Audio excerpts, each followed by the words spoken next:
La nouvelle voiture reste équipée du moteur AMG V12 biturbo, qui développe 852 chevaux.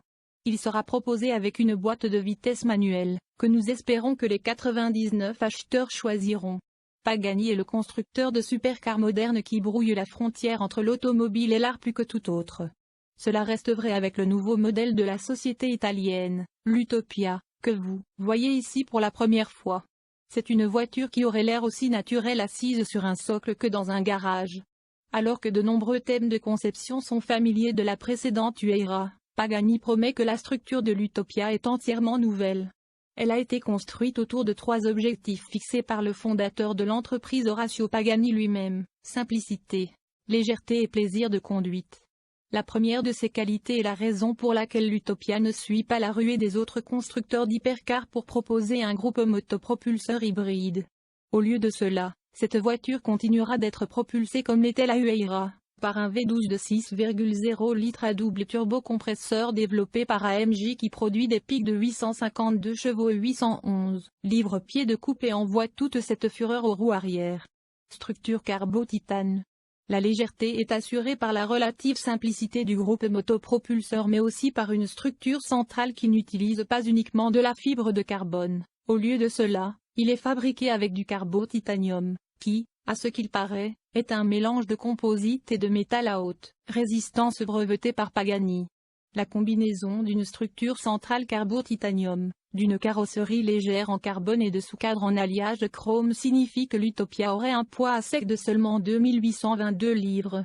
La troisième qualité de maniabilité remet en jeu une caractéristique glorieusement improbable. Il s'agit, comme Horacio l'a laissé entendre dans des entretiens précédents avec André Vert, d'une hypercar avec l'option d'une boîte de vitesse manuelle. Certes, il n'est pas le seul à proposer un levier de vitesse. Le GMT.50 de Gordon Murray en reçoit un en standard, et le Koenigsegg CC850 dispose d'un manuel de changement de vitesse par fil. Pagani proposera également une transmission automatisée à simple embrayage pour ceux qui veulent sauver leur jambe gauche de l'exercice, ou plus susceptibles d'éviter d'avoir à apprendre à conduire le bâton en premier lieu. Pagani a écarté l'idée de suivre le troupeau et d'offrir simplement une transmission à double embrayage pour des raisons de poids et de complexité. Aérodynamiquement élégant.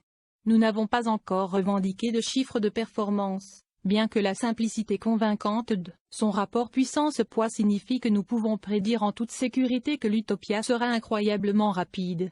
Malgré cela, l'Utopia semble prêt à accélérer les impulsions autant grâce à son design époustouflant que sa capacité à créer des forces G. Pagani dit que la forme est le résultat de milliers d'heures d'essais en soufflerie.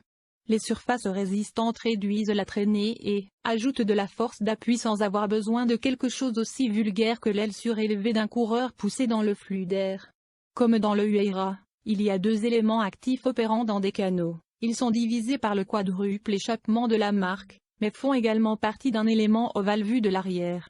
D'autres détails spectaculaires incluent l'utilisation continue de sangles en cuir pour maintenir en place les coques avant et arrière, l'ouverture arrière révélant les sacoches à bagages ainsi que la structure arrière de la voiture. L'Utopia est dotée de portes à ouverture papillon et repose sur des jantes en alliage 21 pouces à l'avant et 22 pouces à l'arrière, avec des aubes en forme de turbine pour évacuer l'air chaud des freins. Regardez attentivement et vous verrez qu'ils ont la forme d'une silhouette en plan de la voiture elle-même. Le toit intègre 2 fenêtres et un petit écran arrière rappelant le premier Periscopio Lamborghini pour la vision arrière. Derrière et en dessous se trouve un capot moteur vitré, offrant à la fois une vue sur le haut du V12 mais aussi, à travers une autre petite fenêtre, une vue sur les 4 cadrans au centre du tableau de bord. Et que le V12 transmet la puissance aux roues arrière via une transmission manuelle à 7 rapports.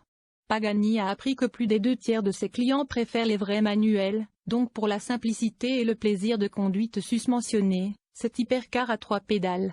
Si vous le devez vraiment, il y a aussi ce qu'ils appellent une transmission manuelle automatisée transversale à 7 vitesses Pagani Bixtrac. Et pendant que nous regardons autour du véhicule avec ses coques ouvertes, je dois noter que d'élégantes lanières de cuir les maintiennent et que vous obtenez des sacoches pour vos bagages, comme si vous conduisiez une moto vintage. Intérieur analogique chic. L'extérieur est spécial, mais l'intérieur est vraiment spécial. Horacio Pagani s'est déjà plaint de la tendance des grands écrans d'affichage qui dominent la plupart des intérieurs automobiles haut de gamme. Les acheteurs d'Utopia n'auront pas à s'occuper de l'un d'entre eux. Il y a un seul écran entre le compteur de vitesse mécanique et le compte-tours, mais tout le reste est entièrement analogique. La cabine est construite et finie selon une norme qui fait que les autres hypercars semblent de mauvaise qualité.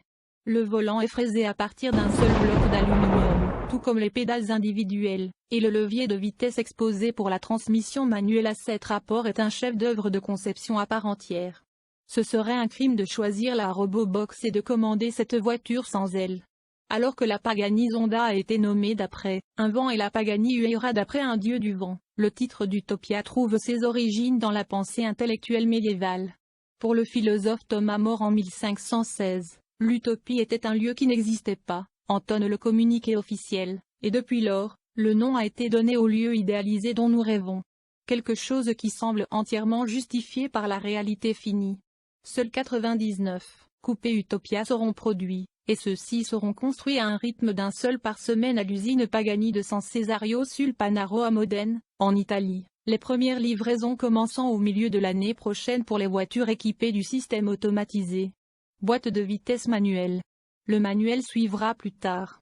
Pagani a également investi le temps et l'argent nécessaires pour donner à la voiture une homologation fédérale complète aux États-Unis, pas besoin de Fuji Show en display ici. Le directeur marketing Christophe Pagani confirme que l'intégralité de la série a déjà été attribuée aux acheteurs, malgré un prix équivalent à 2,5 millions de dollars. Selon les normes de plus en plus surréalistes des hypercars à tirage limité, cela en fait presque une bonne affaire. La nouvelle voiture